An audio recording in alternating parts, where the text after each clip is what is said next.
Pour commencer, on va chanter chant de nous, ton nom éternel. Je ne sais pas si vous le connaissez, mais on va l'apprendre. Parce que c'est un refrain qui est très très facile à apprendre, et puis qui est dynamique. Et puis c'est vrai que ce soir, on éprouve le besoin de louer le nom de l'éternel, le nom du Seigneur.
Tu nous donnes rendez-vous ce soir afin de nous parler, afin de nous élever aussi spirituellement, de nous donner, de comprendre certaines choses, comment nous pouvons accompagner les enfants qui nous entourent, les enfants que nous aimons, les enfants que nous avons à éduquer.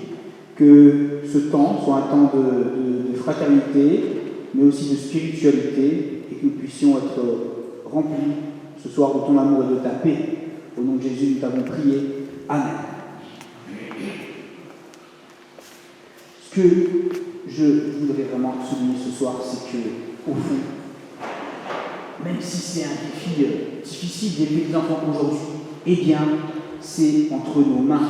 C'est entre nos mains. Il faut bien considérer qu'un enfant, le premier lieu où il va prendre conscience, où il va se représenter ce qui est la liberté, ce qui est la responsabilité, ce qui est l'amour, ce qui est la solidarité, ce qui est le courage, c'est évidemment dans son foyer, avec ses proches. Et donc on a une immense influence, une immense possibilité, vraiment, c'est une immense influence, un immense pouvoir qu'on a quelque part pour équiper nos enfants pour l'avenir. Et dans la Bible, il y a ce proverbe qui dit, Martine, si tu veux projeter le proverbe...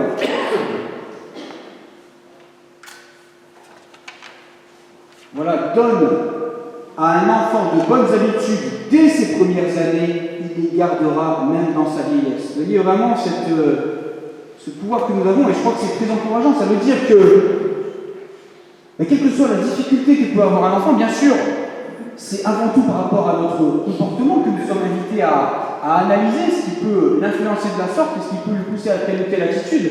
Mais c'est aussi l'occasion et l'opportunité de nous rappeler que nous pouvons aussi influencer pour des choses, nous pouvons influencer son comportement, et c'est vraiment par notre accompagnement que nous pouvons faire des différences dans sa vie, et évidemment jamais trop tard, et rien n'est jamais désespéré. Quelqu'un disait, avant de commencer quelque chose, il faut penser à sa fin. Et finalement, quand on élève, quand on éduque des enfants, qu'est-ce qu'on fait? Qu'est-ce que ça veut dire élever? Qu'est-ce que ça veut dire éduquer? Élever, Je comprends bien que ça veut dire faire grandir. Et éduquer, qu'est-ce que ça veut dire littéralement éduquer? Est-ce qu'il y a des latinistes ici? Qu'est-ce que ça veut dire éduquer? Ouais, alors éduquer, littéralement, ça veut dire conduire dehors. Ça veut dire ouvrir la porte en fait. En fait, voilà, éduquer au sens, ça veut dire en fait permettre à l'enfant de quitter le lieu, de faire sortir. Donc voilà, finalement le rôle de l'éducation et c'est important de concevoir l'éducation comme ça, comme le fait finalement de donner à l'enfant la capacité de devenir adulte et de sortir du lit, finalement d'agir en adulte responsable. Et pour cela, il y a deux choses essentielles à lui transmettre. La première chose, c'est lui transmettre d'une part la conscience de son potentiel, de tout ce qu'il peut y avoir, tout ce qu'il peut avoir comme influence, tout ce qu'il peut avoir comme talent, toutes les responsabilités qu'il pourra prendre dans la vie, mais aussi la conscience du fait qu'il n'est pas tout puissant. Il y a les deux choses. Lui donner la sensation et le sentiment d'avoir un certain pouvoir, et aussi la conscience évidemment de ne pas avoir tous les pouvoirs. En fait, c'est lui donner un sentiment réaliste de son pouvoir sur la réalité. Voilà comment on pourrait définir le but finalement de l'éducation. Agir et devenir quelqu'un de responsable. Et si on le prend d'un point de vue spirituel, eh bien, c'est ce qu'attend, je pense, Dieu de nous. Dieu est préoccupé, il me semble, par le fait que l'humanité se prenne en main, que l'humanité vive de manière responsable. Quand Dieu a créé le monde, il a mis le couple humain dans le jardin d'Éden, il leur a pas dit mettez-vous sur un transat et je vais tout faire à votre place. Il leur a dit au boulot. Il leur a dit au boulot.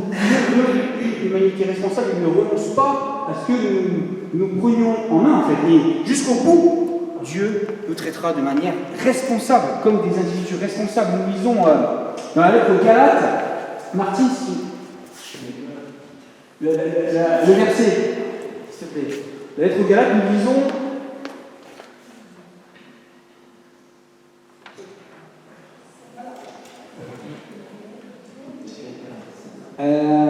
voilà, si quelqu'un sème ce qui plaît à ses désirs mauvais, il récoltera ce que ses désirs produisent, c'est-à-dire la destruction. Mais s'il sème ce qui plaît à l'Esprit Saint, il récoltera ce que l'Esprit Saint produit, c'est-à-dire la vie avec Dieu pour toujours. Nous considérons que les individus responsables, au fond, c'est, je crois, un bon but à se donner en termes d'éducation des enfants pour qu'ils sortent du nid et qu'ils deviennent adultes. Je vous laisse poursuivre le chant.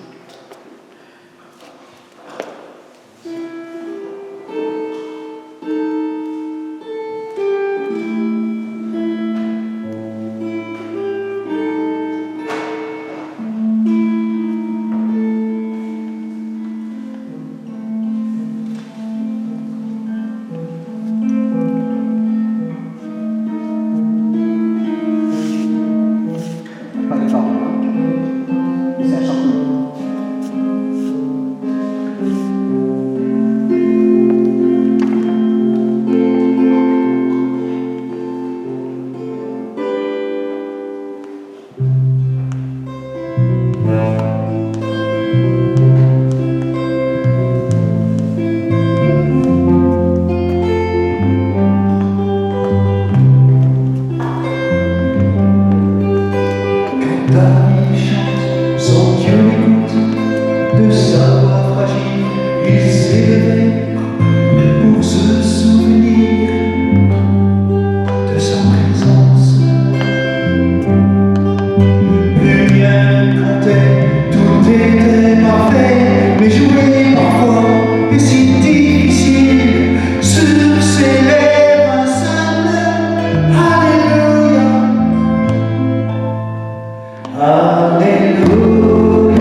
trône, venu le prier sans jamais le toucher, car dans chaque mot, son éclat de lumière.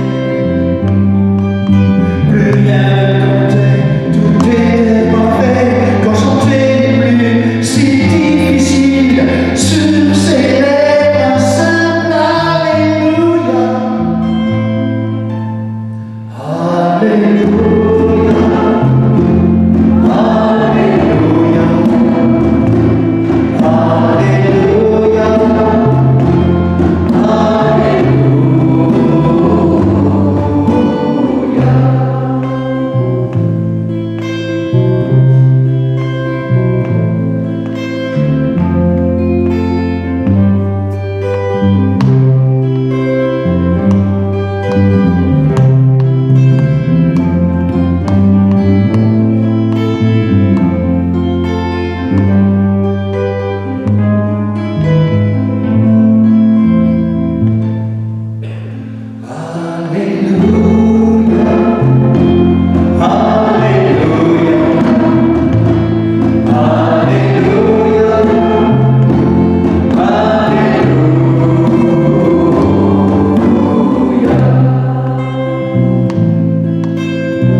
Devant le Seigneur, je veux me tenir, garder le silence et contempler sa gloire éternelle dans la beauté.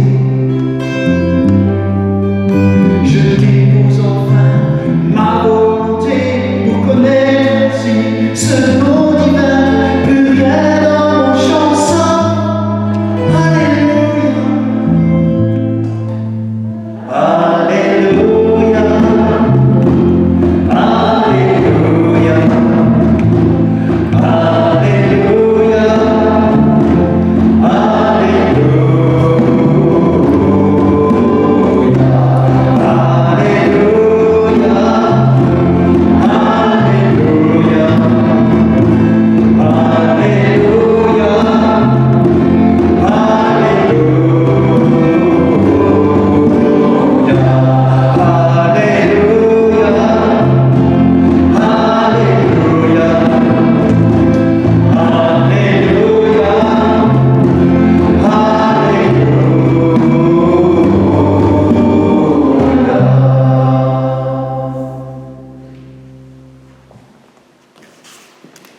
Un autre défi peut-être aujourd'hui pour l'éducation des enfants, c'est qu'on entend un peu tout et son contraire.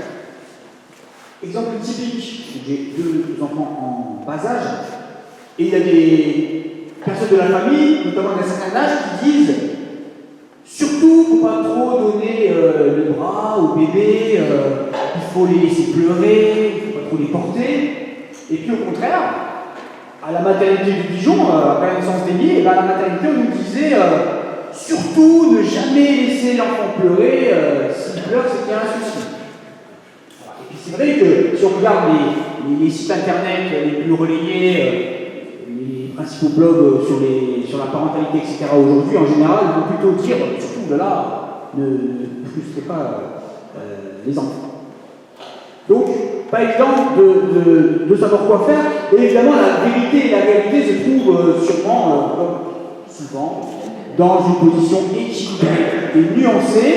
Et je crois qu'il y a un verset biblique qui résume très bien, finalement, l'enjeu et l'équilibre à trouver dans l'éducation des enfants. C'est dans la lettre de Paul aux Éphésiens. Et vous, les parents, ne poussez pas vos enfants à la révolte, mais pour les élever, corrigez-les, donnez-leur des conseils qui viennent du Seigneur. Avertissez-les, donnez-leur des limites, mais n'en faites pas trop. Ne les rendez pas dingues, les enfants.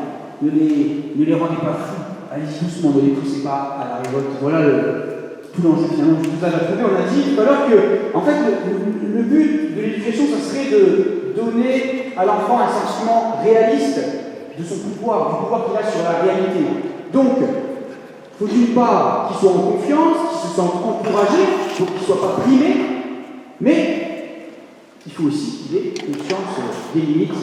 Et c'est des limites que Muriel va nous parler tout de suite, puisqu'elle a une forte expérience en termes d'éducation, des années de pratique acharnée et dévouée.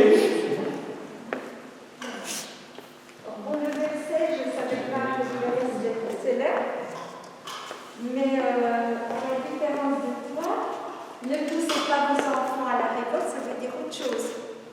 Ça peut vouloir dire justement ne sois pas trop laxiste. Pour que sa révolte, ce soit des crises, des caprices. C'est pas révolte, on peut être pris dans les deux sens. Vrai, je pense. C'est pas, voilà. Par contre, pour les élever, corrigez-les. Donc là, c'est bien le thème des barrières, des limites, et donnez-leur des conseils, parce que là, c'est des conseils que vous donnez aux enfants des petits. Alors, je ne suis pas psychanalyste, ni psychologue, j'ai juste essayé de vous partager avec vous un peu des choses que j'ai apprises en formation pour l'éducation des jeunes enfants, parce que je ne suis pas meilleure que vous. J'ai eu 3 enfants, mais j'en ai eu 53 autres qui sont passés à la maison pour les élever, tout ce que je parle d'année. Mais je ne suis pas meilleure que personne et je pense qu'aucun parent n'est parfait, ni aucun grand-parent n'est parfait. Donc ce qu'il faut essayer de voir ensemble, c'est essayer de donner des pistes, essayer de donner justement comme c'est là des conseils. Mais on ne peut pas faire plus. Je ne peux pas vous dire qu'il faut faire ci, il faut faire ça. Parce que moi-même, quelquefois, je me sens dépassée aussi. Voilà. Donc je vais essayer de partager avec vous un peu des choses que j'ai apprises, qu'on a été en formation. Alors tous les parents désirent le meilleur pour leur enfant. Et ils possèdent des compétences pour l'éduquer. Pourtant, à l'heure actuelle, on entend souvent dire que les enfants grandissent sans limite, que les parents ne savent pas dire non. Mais pourquoi est-il aussi important de fixer des limites?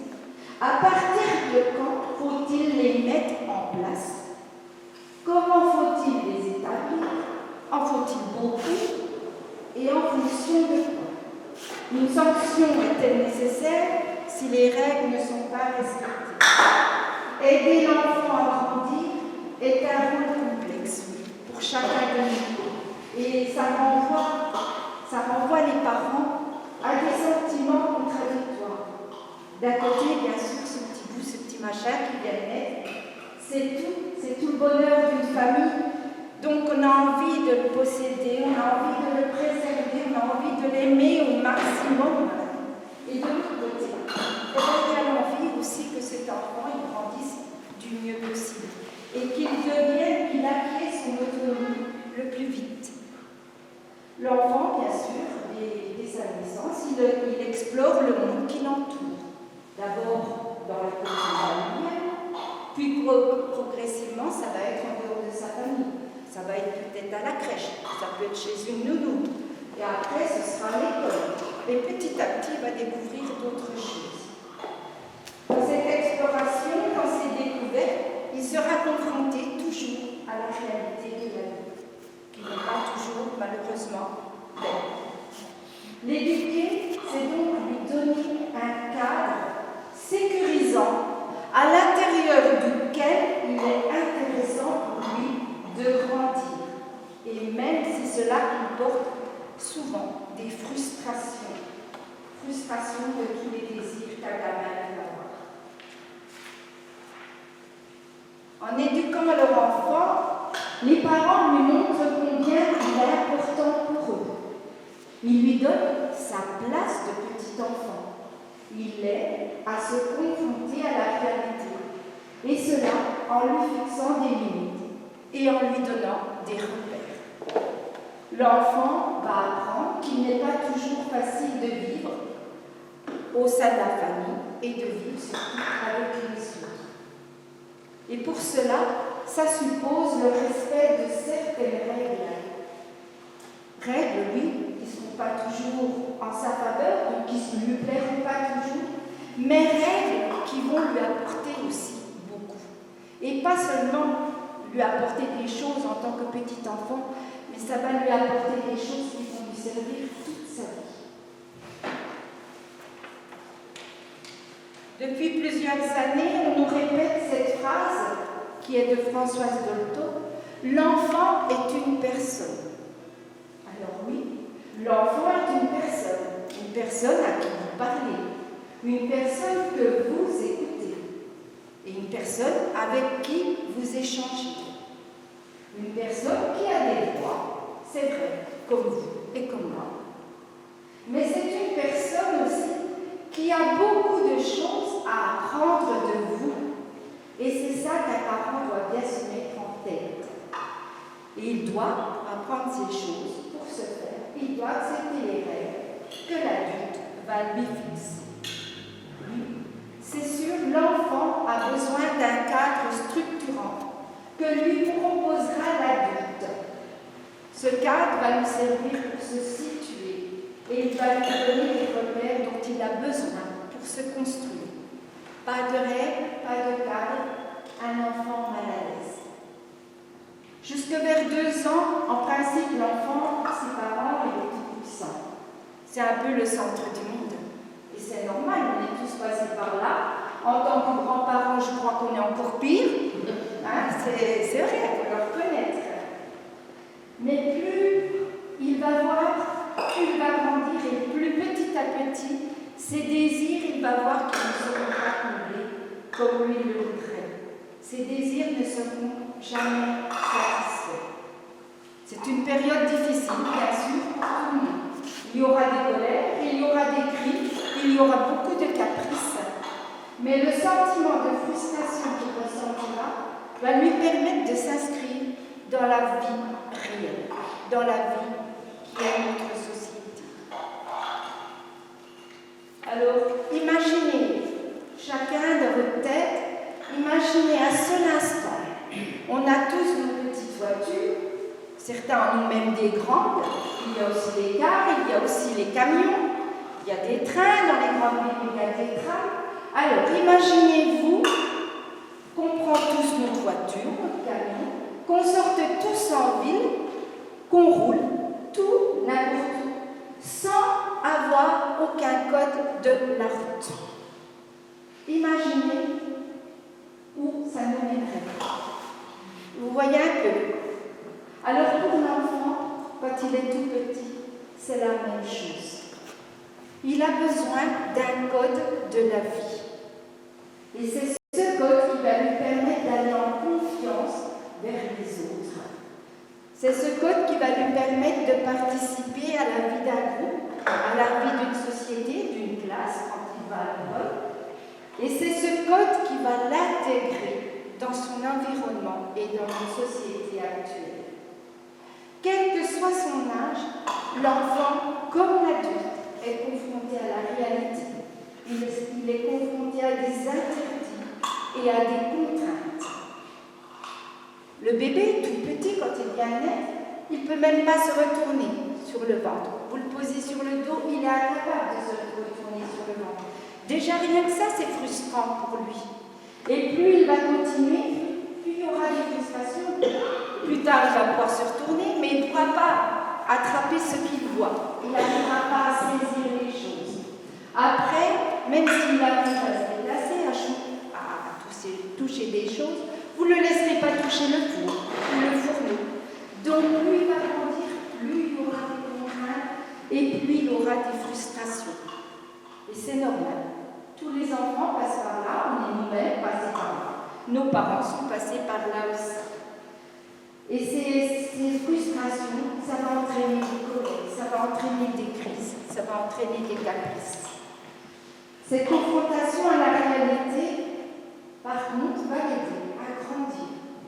Et c'est comme cela que ça va l'aider à trouver sa place dans la société. Sans ayant des barrières, à ne pas franchir, il va pouvoir s'intégrer.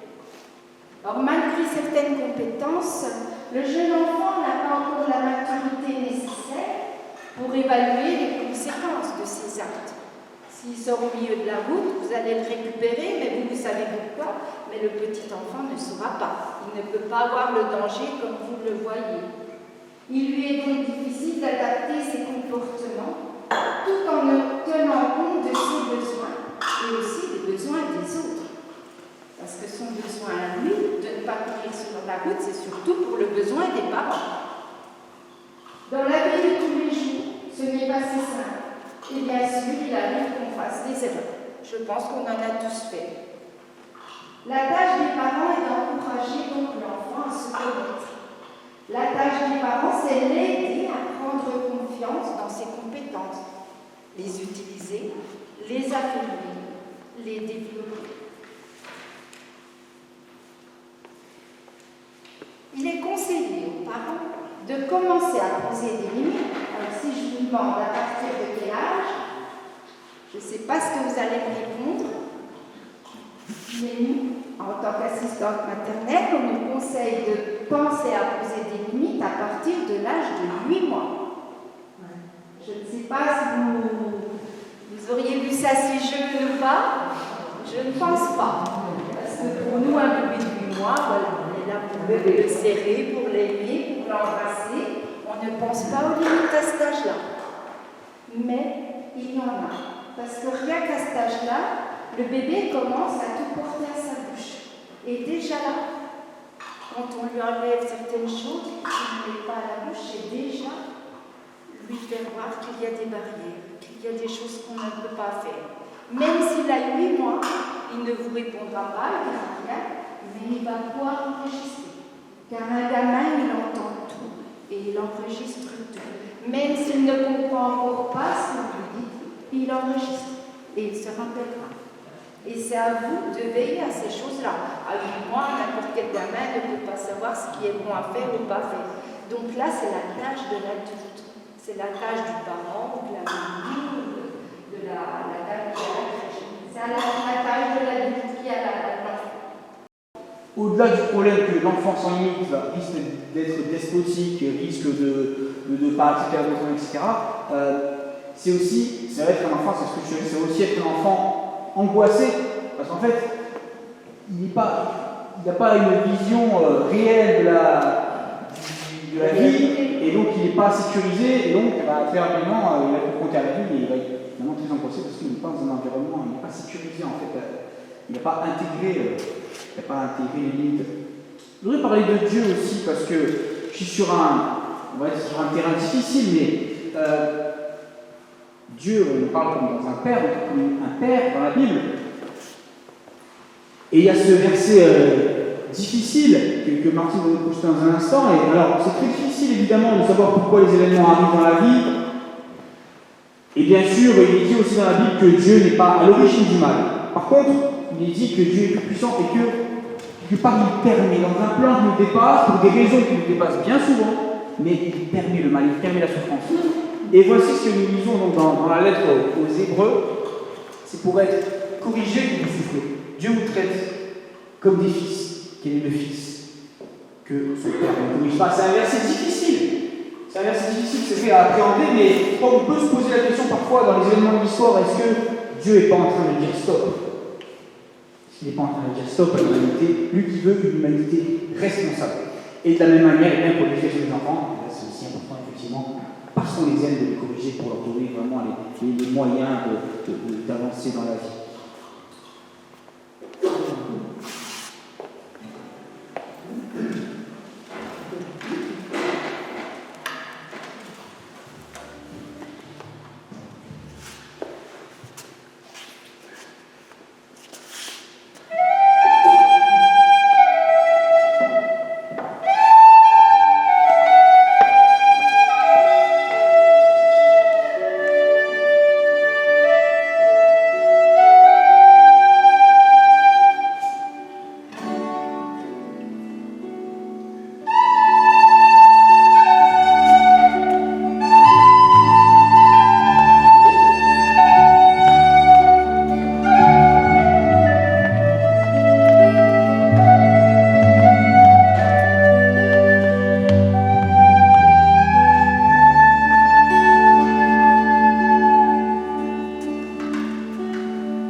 pour Dieu, qui quelque part éduque l'humanité, c'est aussi valable pour l'éducation des enfants. Lettre aux Hébreux, c'est le verset suivant, Martine.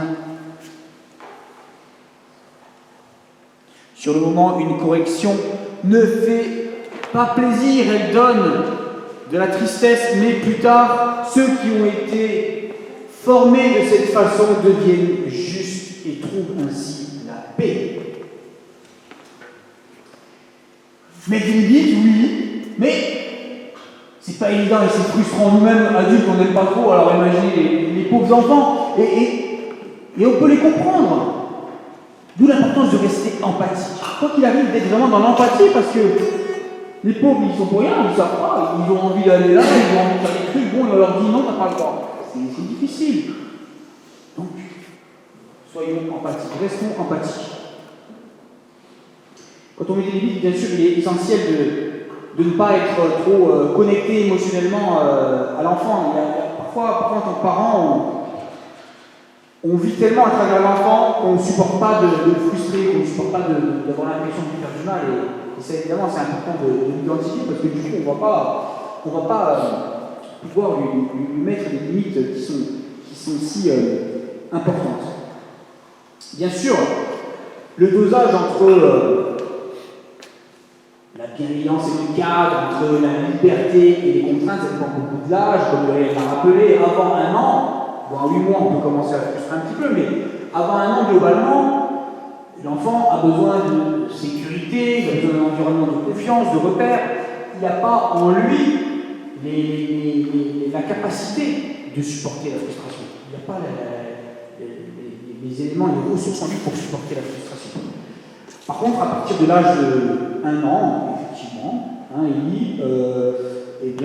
l'enfant est tout à fait à même de comprendre que quand on lui dit non, et qu'il obéit au non, ça va apporter une bonne chose, et quand il désobéit, ça va apporter de mauvaises choses.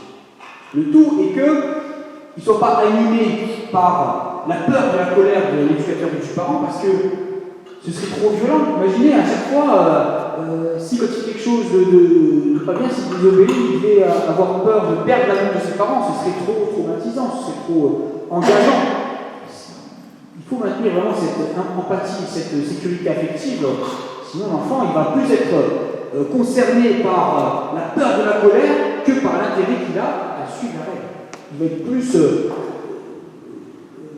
omnibulé par la colère du parent et la peur de perdre son amour que par l'intérêt qu'il a finalement de suivre la contrainte qu'on lui a posée. Plus tard, l'adolescence, évidemment, ça marque un changement radical, puisqu'on passe en tant que parent, en tant qu'éducateur, à une époque où on a autorité, à une époque où on a simplement de l'influence. On peut pas rêver, on a au mieux de l'influence par les enfants en son adolescent. Et l'adolescence, alors bien sûr, c'est un moment où l'enfant va se construire, et donc il va un peu aller contre ce qu'on lui a transmis. Il va former sa propre identité, il va vouloir découvrir le monde par lui-même. Et d'ailleurs, il y a des parents qui pensent parfois que quand un enfant prend des distances avec eux, c'est une marque d'un manque d'amour. Et parfois, c'est le contraire. Il y a tellement de proximité entre le parent et l'adolescent que parfois, les enfants qui ont comme ça cette forte proximité avec les parents, ils ont tendance à s'éloigner, parfois à partir faire leurs études loin. Parce que justement, ils sont tellement proches qu'ils ont aussi besoin de prendre des distances. Il y a un tel amour qu'il y a besoin aussi qu'il y ait cette distance qui se fasse. Et l'adolescence, c'est avant tout bien sûr une période d'inconfort. C'est une période d'inconfort parce que il y a le corps qui change, il y a des nouveaux désirs, il y a des nouvelles réalités, et évidemment, l'adolescent, il a du mal à gérer tout ça. Il a du mal à maîtriser tout ça. Donc c'est très inconfortable, et c'est pour ça que les adolescents vont être finalement attirés parfois par tout ce qui va les faire fuir la réalité. D'où le danger évidemment des comportements addictifs, les jeux vidéo, réalité virtuelle. Alors quand on n'est pas bien dans sa propre vie, hop, on se réfugie, les drogues, l'alcool. Gros danger évidemment pour les adolescents. Du coup, quand ils sont dedans, c'est très dur de ressortir la réalité là. Parce que la réalité virtuelle est tellement douce que la réalité non virtuelle est trop dure. Voilà. Et puis c'est aussi Un âge où ils vont être attirés par les conduites à risque. Ils vont être poussés à des conduites à risque. Pourquoi? Parce qu'ils ont l'impression en fait de plus être maîtres de leurs désirs, maîtres de leur corps, maîtres de leur vie, et du coup ils vont quelque part avoir besoin de se tester, avoir besoin de se confronter à des situations à risque pour se donner l'impression d'être dans la maîtrise. Ça va quelque part les rassurer, paradoxalement, ils vont essayer de se rassurer avec des comportements à risque parce que ça va leur donner l'illusion quelque part d'être dans la maîtrise. Donc voilà, période très difficile dans l'adolescence, et évidemment pour cela, c'est important de rester empathique, d'autant plus. D'ailleurs, on dit que les adolescents souvent entendent plus la manière, le ton avec lequel on parle avec eux que ce qu'on leur dit. Ils ont un tel inconfort, une telle crise identitaire que souvent ils entendent plus le ton que ce qu'on leur dit réellement, et réagissent plus au ton qu'à ce qu'on peut leur dire. Vous savez, je suis frappé à quel point beaucoup de gens ont une image négative de Dieu. Beaucoup de gens ont une image négative de Dieu, et pourtant on le sait, on le dit, c'est biblique, ça définit Dieu, l'amour définit Dieu, Dieu est amour. Et j'aime beaucoup le psaume 139 que Martine va nous projeter. Qui c'est qui peut le lire? Alors, c'est toi qui m'as créé, c'est toi qui as créé ma conscience, c'est toi qui m'as tissé dans le ventre de ma mère. Vas-y. Seigneur, je te dis merci parce que tu m'as créé. Oui, mon corps est étonnant et très beau.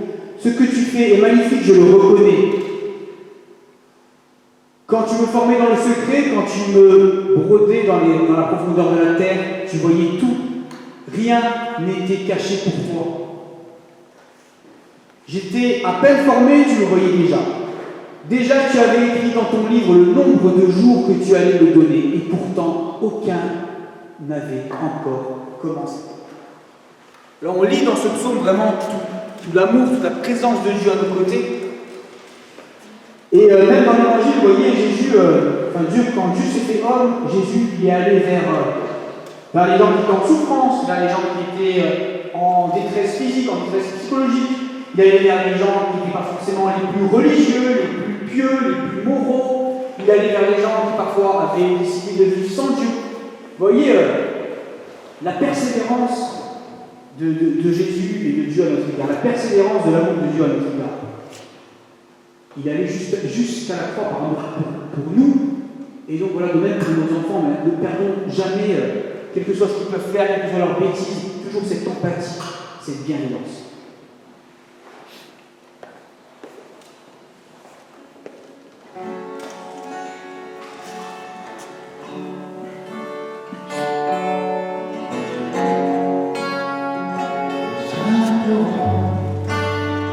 La guérison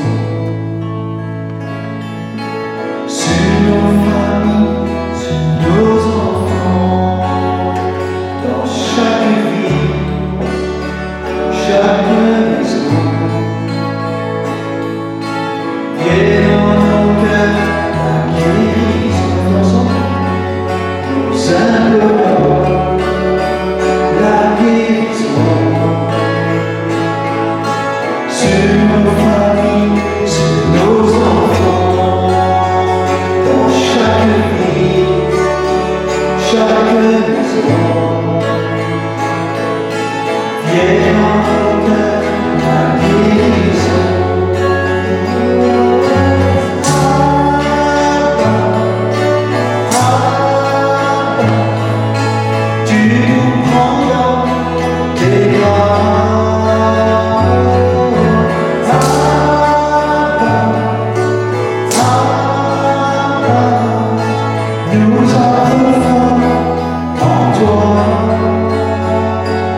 Voilà,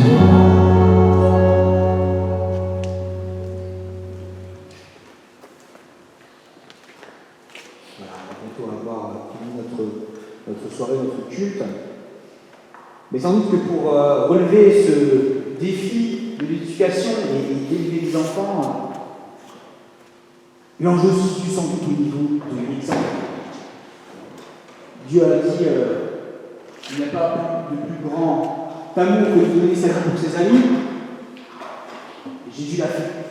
Dieu ne se contente pas de donner des règles, il prend aussi sa part, il est descendu jusqu'à nous. Et de la même façon avec nos enfants, dans l'amour que nous sommes invités à leur porter, eh bien, c'est important aussi évidemment de montrer l'exemple. Hein. Une copie, nos fils, ils s'amusent à mettre mes claquettes, c'est stupide, mais une copie. Voilà.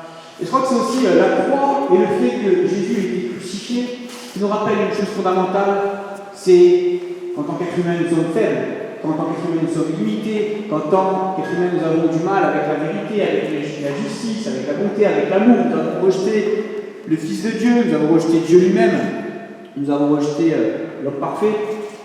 Et cette réalité nous renvoie à nos limites, et je crois que nos limites, c'est important aussi de les accepter vis-à-vis de nos enfants. Je suis frappé par le nombre de personnes qui me disent qu'ils ont des souffrances intérieures, des problématiques intérieures avec lesquelles ils ont du mal à se débêter. Parce qu'au fond, il manque des choses dans leur histoire. Il y a des choses qu'on leur a pas dit, on leur a caché des choses, on leur a, dans la famille, des secrets comme ça qui ont été gardés. Et bien sûr, en tant qu'enfant, on le sent.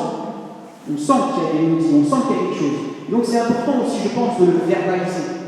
Pouvoir le dire, pour aider aussi l'enfant à se construire dans son histoire, à comprendre lui-même ses réactions. Et même en tant qu'adulte, ce sera vraiment bénéfique pour lui.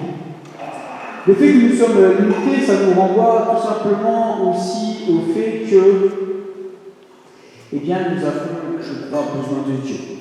Il y a une des questions, c'était en gros, comment on fait quand l'enfant a des problèmes. Alors, comment on fait pour savoir déjà?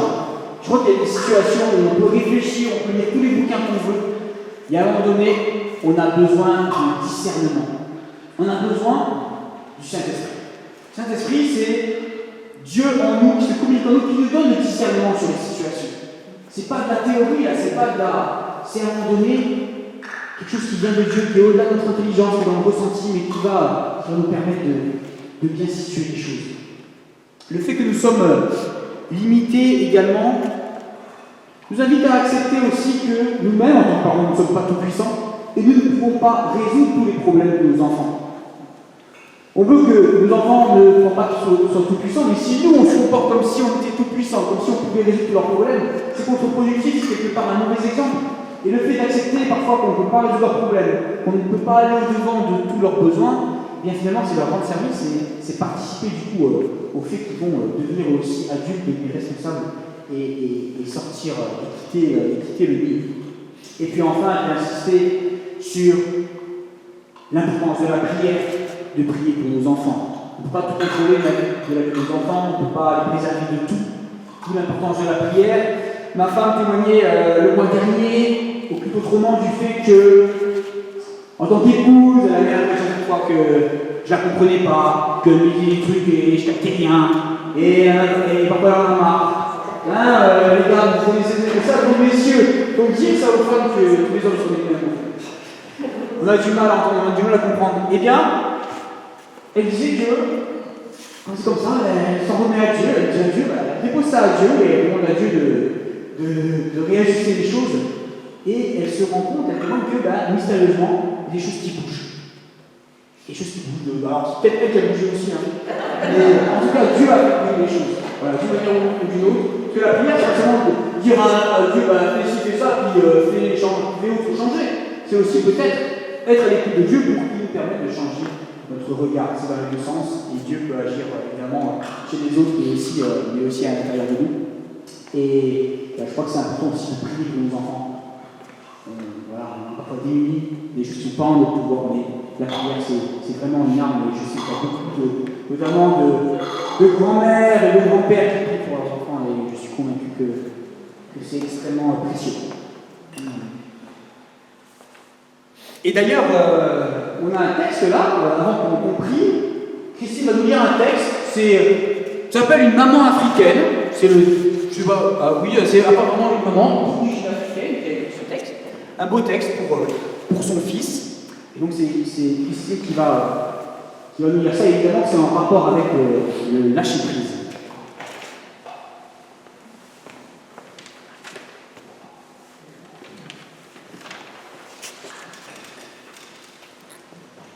Je t'ai donné la vie, mais je ne peux pas vivre à ta place. Je peux t'enseigner, mais je ne peux pas apprendre à ta place. Je peux t'emmener avec moi à l'église, mais je ne peux pas croire à ta place. Je peux te donner de bons conseils au sujet de tes amis, mais je ne peux pas les choisir pour toi. Je peux te montrer ce qui est bien et ce qui est mal, mais je ne peux pas choisir à ta place. Je peux t'aimer comme mon enfant, mais je ne peux pas te placer dans la famille de Dieu. Je peux prier pour toi, mais je ne peux pas te faire marcher avec Dieu. Je peux te dire comment il faut vivre, mais je ne peux pas te donner la vie éternelle. Ils sont beaux, ils sont durs parfois, les enfants que tu nous as donnés. Vois nos combats, vois nos choix. Aide-nous à faire face aux exigences de la foi, aux exigences de l'éducation. Donne-nous la force et l'intelligence de les faire grandir en amour et en sagesse. Donne-leur d'être entourés d'autres adultes qui soient pour eux pères, mères, référents, bienveillants.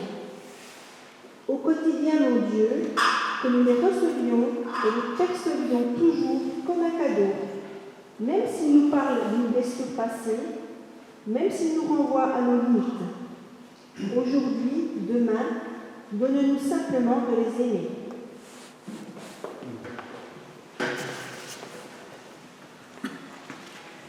Merci Seigneur.